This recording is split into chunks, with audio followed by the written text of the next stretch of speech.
Hi all. பாலிட்டியில் next topic பார்க்கலாம். Union executive பார்த்துட்டு இருக்கோம்.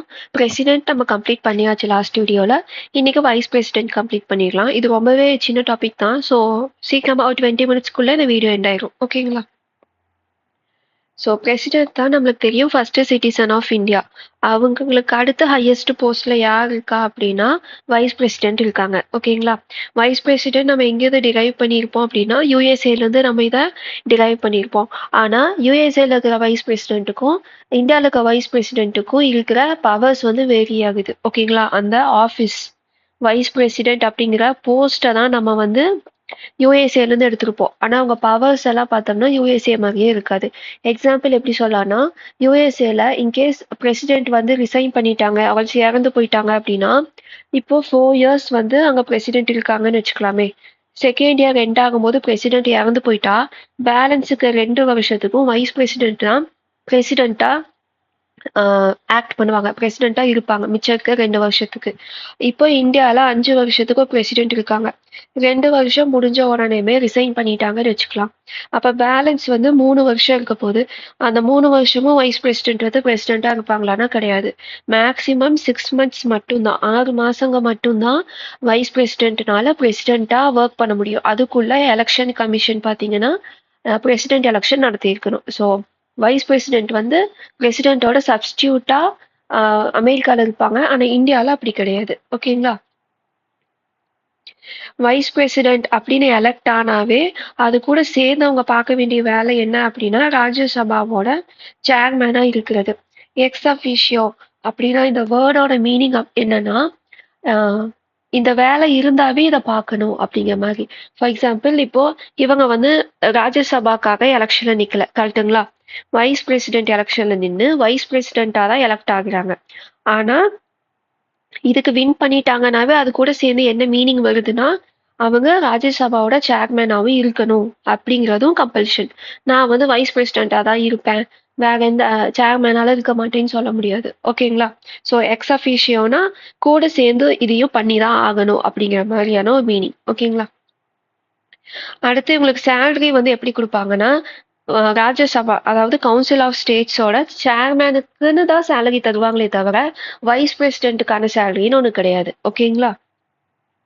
ஸோ இவங்க வந்து வைஸ் பிரசிடென்ட்டாகவும் இருக்காங்க, சேர்மேனாகவும் இருக்காங்க. அப்போ சேலரி எப்படி கொடுக்க போகிறோம்? சேர்மேன் சேலரின்னு தான் கொடுப்போமே தவிர வைஸ் பிரசிடென்ட் சேலரி இன்னும் ஒரு கிடையாது. ஸோ இதுவும் ஞாபகம் வச்சுக்கோங்க, ஸ்டேட்மெண்ட் பேஸில் சில டைம் கேட்பாங்க. அடுத்து எலக்டோரல் காலேஜ். எலக்டோரல் காலேஜ்னா யாரெல்லாம் சேர்ந்து ஓட்டு போடுவாங்க அப்படிங்கிறது. வைஸ் பிரசிடென்ட்டுக்கு யாரெல்லாம் ஓட்டு போடுவாங்கன்னா எம்பிஸ், யாரு எலெக்டட் எம்பியா இருந்தாலும் சரி, நாமினேட்டட் எம்பியா இருந்தாலும் சரி ஓட் பண்ணுவாங்க. ஓகேங்களா? பிரசிடென்ட்டுக்கு யாரெல்லாம் ஓட் பண்ணுவாங்க அப்படின்னா எம்பி, எலெக்டடா இருந்தா மட்டும்தான் ஓட் பண்ண முடியும். அடுத்து எம்எல்ஏ, அசம்பிளியில் இருக்கவங்க மட்டும்தான் ஓட் பண்ண முடியும். Council MLC, member of legislative council, 2 house இருக்கும் ஒரு சில ஸ்டேட்ல. எக்ஸாம்பிள் ஆந்திர பிரதேஷ்ல பார்த்தோம்னா எம்எல்ஏவும் இருப்பாங்க, எம்எல்சியும் இருப்பாங்க. எம்எல்ஏனா அசம்பிளியில மெம்பரா இருப்பாங்க, எம்எல்சினா கவுன்சில்ல மெம்பரா இருப்பாங்க. ஓகேங்களா?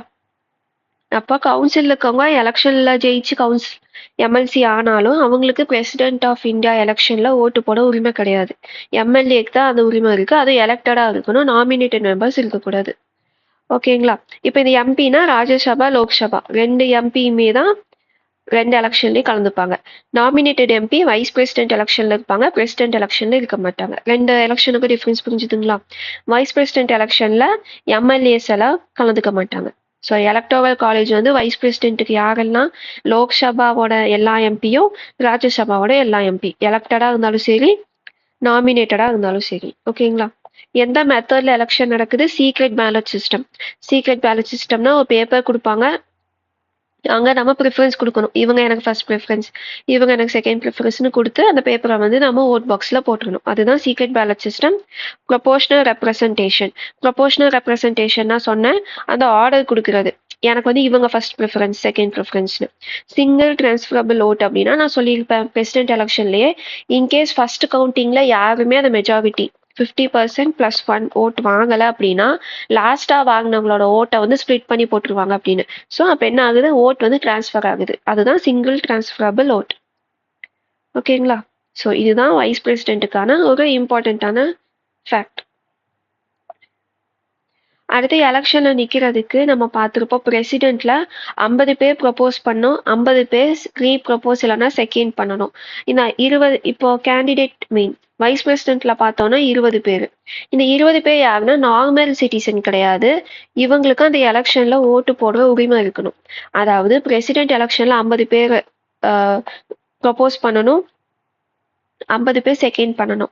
அவங்க யாரா இருக்கலாம்னா எம்பியா இருக்கலாம், எம்எல்ஏவா இருக்கலாம். அதாவது அந்த எலக்டோரல் காலேஜில் இருக்கவங்க தான் ப்ரொபோஸும் பண்ணணும், செகண்டும் பண்ணணும். ஓகேங்களா? அதுல வந்து பிரசிடென்ட் எலெக்ஷனுக்கு வந்து 50 பேர், வைஸ் பிரசிடென்ட் எலெக்ஷனுக்கு வந்து 20 பேர். டெபாசிட் அமௌண்ட் வந்து ரெண்டுக்குமே ஈக்குவல் தான். 1500 அமௌண்ட் வந்து டெபாசிட்டா வைக்கணும். 1/6 ஓட்டு கூட வாங்கல அப்படின்னா இதை வந்து திருப்பி கொடுக்க மாட்டாங்க. 1/6 ஓட்டு வாங்கிட்டாங்கன்னா இதை திருப்பி ரிட்டர்ன் பண்ணிடுவாங்க. ஓகேங்களா? ஸோ ஆர்டிகல் 63 என்ன சொல்லுதுன்னா, இதுதான் இந்தியாவுக்கு வந்து ஒரு வைஸ் பிரசிடென்ட் இருப்பாங்க அப்படின்னு சொல்லுது. பிரசிடென்ட் ஆஃபீஸ் மாதிரியே வைஸ் பிரசிடென்ட் போஸ்ட்டும் வேக்கண்டா இருக்கக்கூடாதுன்னு சொல்லுது. ஓகேங்களா? இதுதான் ஆர்டிகல் 63. அடுத்தது ஆர்டிகல் 65. 64 வந்து என்ன சொல்லுதுன்னா, வைஸ் பிரசிடென்ட் தான் ராஜ்யசபாவோட சேர்மனாவும் இருக்கணும் அப்படின்னு சொல்லுது. ஓகேங்களா? Ex officio chairman of Rajya Sabha வந்து வைஸ் பிரசிடென்ட்னு சொல்ற ஆர்டிகல் எதுனா 64. ஆர்டிகல் 65 என்ன சொல்லுது அப்படின்னா, vice president acts as president in absence of vacancies in office of president. அதாவது பிரசிடென்ட் ஆஃபீஸில் வேகன்சி வருது அப்படின்னா அங்கே போய் வைஸ் பிரசிடென்ட் வந்து பிரசிடெண்ட்டாக ஒர்க் பண்ணலாம் அப்படின்னு சொல்கிறது எதுனா ஆர்டிகல் 65 சப்கிளாஸ் 1.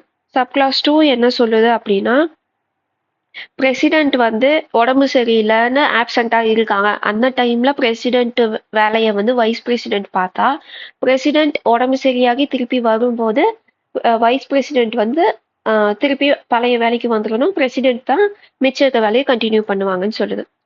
தேர்ட் சப்கிளாஸ் என்ன சொல்லுதுன்னா, இப்படி பிரசிடென்ட்டா ஒர்க் பண்ணும்போது, ஃபார் எக்ஸாம்பிள் பிரசிடென்ட்டுக்கு வந்து உடம்பு சரியில்லை, இல்லைன்னா அந்த வேகன்சியை ஃபில் பண்றதுக்காக அடுத்த எலெக்ஷன் வரப்போகுது, ரிசைன் பண்ணிட்டாங்க, 6 மாசத்துக்குள்ள எலெக்ஷன் நடத்தணும், கரெக்டுங்களா?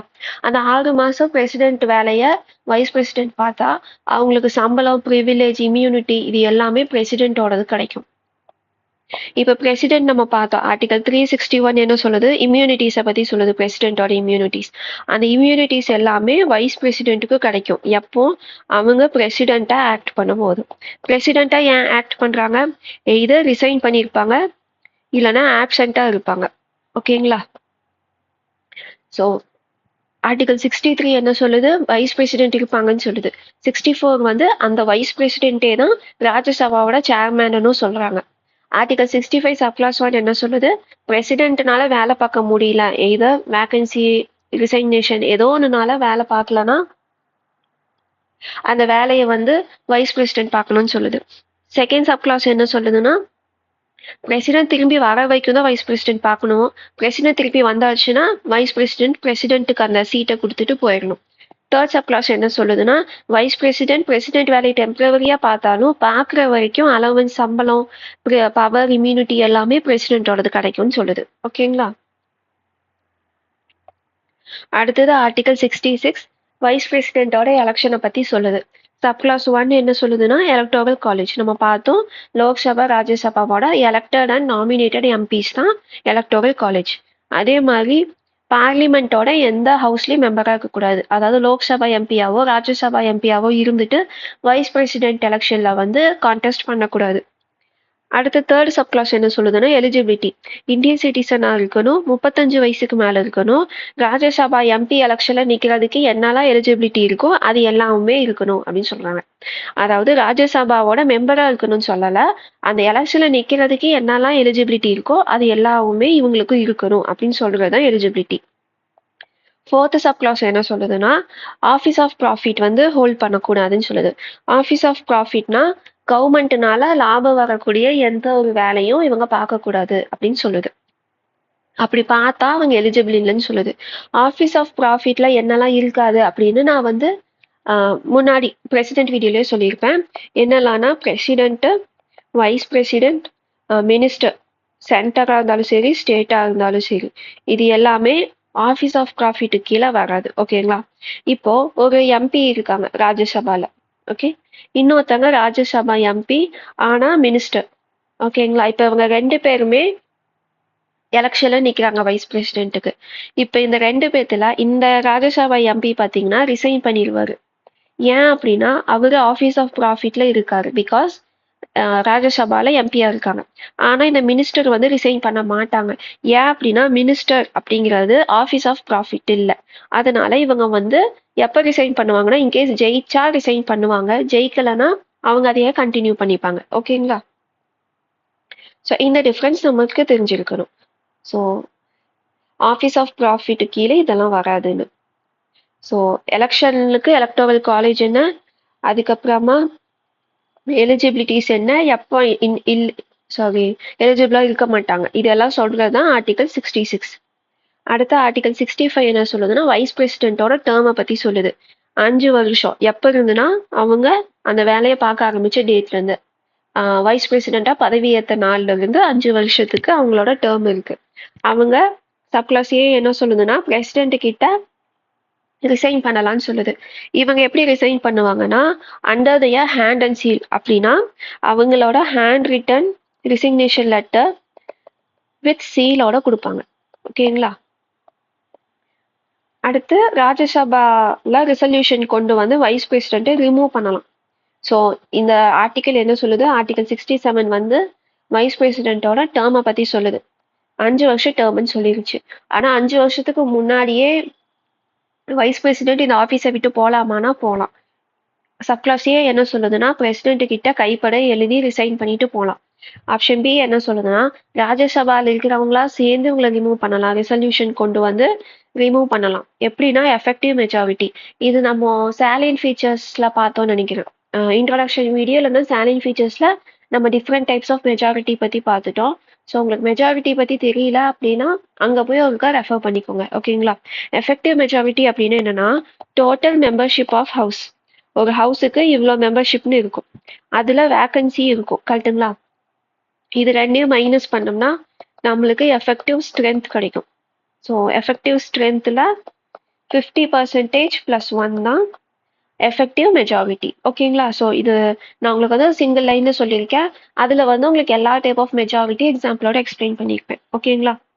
இன்கேஸ் நீங்க அதை பார்க்கலன்னா இந்த வீடியோ முடிச்சுட்டு அதை பார்த்துக்கோங்க. ராஜ்யசபால மட்டும்தான் ரெசல்யூஷன் கொண்டு வர முடியும். ஓகேங்களா. ஏன்னா வைஸ் பிரசிடென்ட் வந்து ராஜ்யசபாவோட சேர்மன். அதனால ராஜ்யசபாக்கு தான் அந்த பவர் இருக்கு சேர்மனை ரிமூவ் பண்றதுக்கு. எஃபெக்டிவ் மெஜாரிட்டியில ரெசல்யூஷன் கொண்டு வரணும். 14 days நோட்டீஸ் கொடுக்கணும். ஓகேங்களா.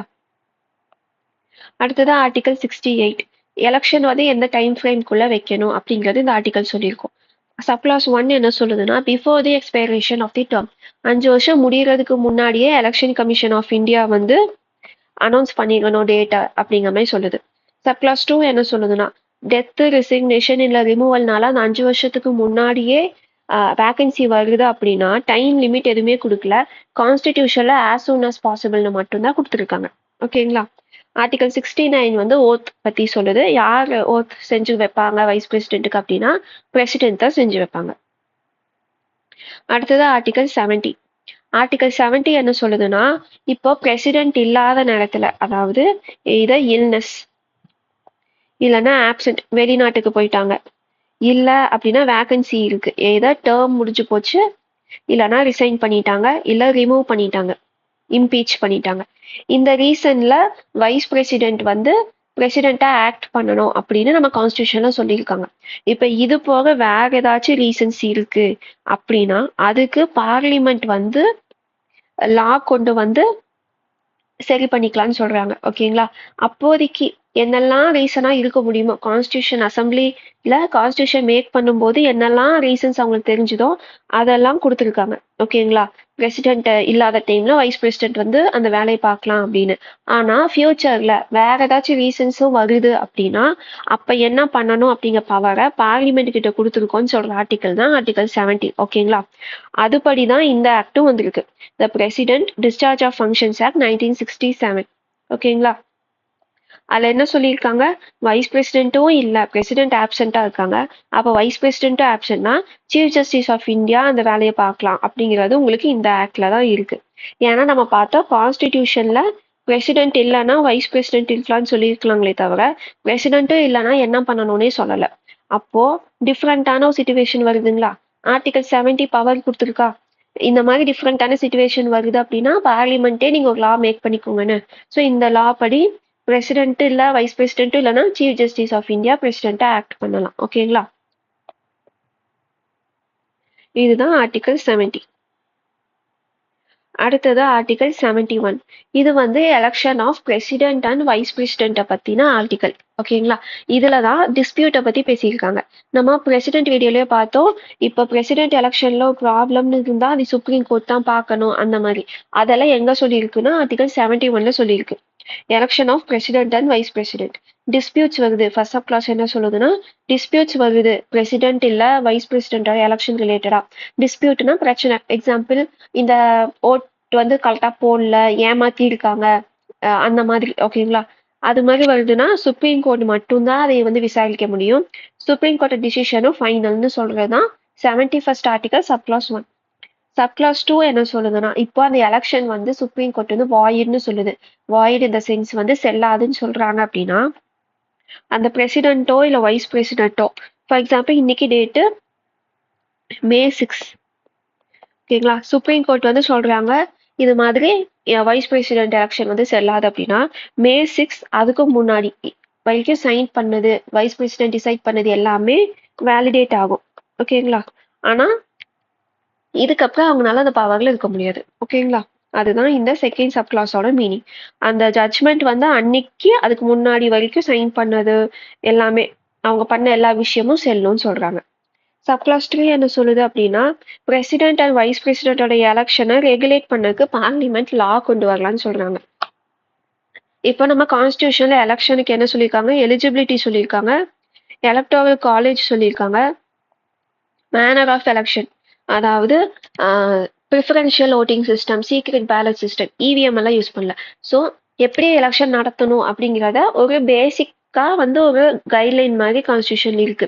ஆனா இன்டெப்தா எல்லா ரூல்ஸையும் ஃப்ரேம் பண்ணுறதுக்கு பார்லிமெண்ட் வந்து ஒரு லா மேக் பண்ணலான்னு சொல்றது தான் ஆர்டிகல் 71 சப் கிளாஸ் 3. இதுபடி தான் presidential and vice presidential election act 1952 கொண்டு வந்திருப்பாங்க. ஓகேங்களா, இதுல தான் எலாபரேட்டான டீட்டெயில்ஸ் இருக்கும். யார் ரிட்டர்னிங் ஆஃபீஸரா இருக்கணும், எப்போ வந்து ஐ மீன் இது எப்படி ஸ்டோர் பண்ணணும், சீக்ரெட் பேலட்டா இல்லைன்னா ஓப்பன் பேலட் சிஸ்டமா, இது மாதிரி சின்ன சின்ன டீட்டெயிலிங் எல்லாமே இந்த ஆக்ட்ல தான் இருக்கு. ஓகேங்களா,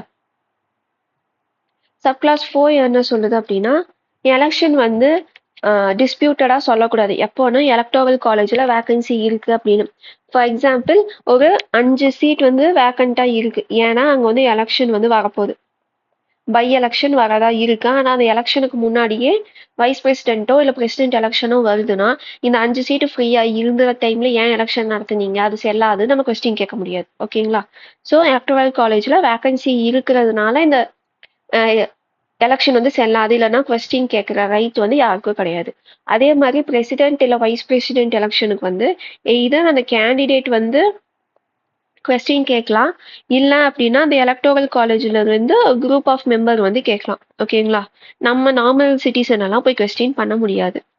அதே மாதிரி பிரசிடென்ட் எலெக்ஷனுக்கும் வைஸ் பிரசிடென்ட் எலெக்ஷனுக்கும் யார் ரிட்டர்னிங் ஆஃபீஸரா இருப்பாங்க அப்படின்னா secretary of Lok Sabha and secretary of Rajya Sabha. ஓகேங்களா, லோக்சபாக்குன்னு ஒரு செக்ரட்டரி இருப்பாங்க, ராஜ்யசபாக்குன்னு ஒரு செக்ரட்டரி இருப்பாங்க. அவங்க தான் ரிட்டர்னிங் ஆஃபீஸரா ஒர்க் பண்ணுவாங்க பிரசிடென்ட் அண்ட் வைஸ் பிரசிடென்ட் எலெக்ஷன்ஸ்க்கு.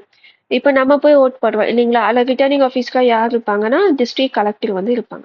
ஒவ்வொரு ஸ்டேட்ல ஒவ்வொரு மாதிரி இருக்கும், பட் மெஜாரிட்டி டிஸ்ட்ரிக்ட் கலெக்டர் தான் சில டைம் ரிட்டர்னிங் ஆஃபீஸரா இருப்பாங்க. அது மாதிரி returning officer of vice president and president election வந்து secretary of Lok Sabha and Rajya Sabha. இதோட நம்மளுக்கு வைஸ் பிரசிடென்ட் டாபிக் எண்ட் ஆயிடுச்சு.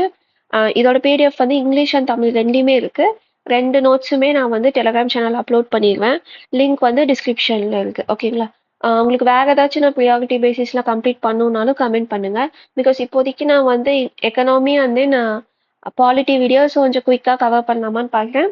உங்களுக்கு வேற ஏதாச்சும் ப்ரிஃபரன்ஸ் இருக்குனாலும் நீங்க கமெண்ட் பண்ணுங்க, நான் அதையும் கன்சிடர் பண்ணுவேன். ஓகேங்களா, நெக்ஸ்ட் வீடியோல பார்க்கலாம்.